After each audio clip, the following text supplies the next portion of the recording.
Hello guys, today I've got Cudy P2 router and I'm going to show you how to backup and restore your router settings. You can't actually do something like this, like in the app. You can't do this in the application. You need to do this action in the web interface. So let's open the admin panel. It's Cudy.net, and here you need to tap settings, tap advanced and scroll all the way down to the system. In the system tab you will see backup and restore. Tap it. Using this button, generate backup, you can generate all these settings backup, and by tapping download you will download this backup.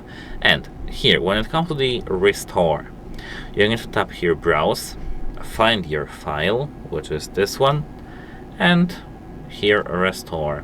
System rebooting, and everything will be done in 10 minutes time. Goodbye.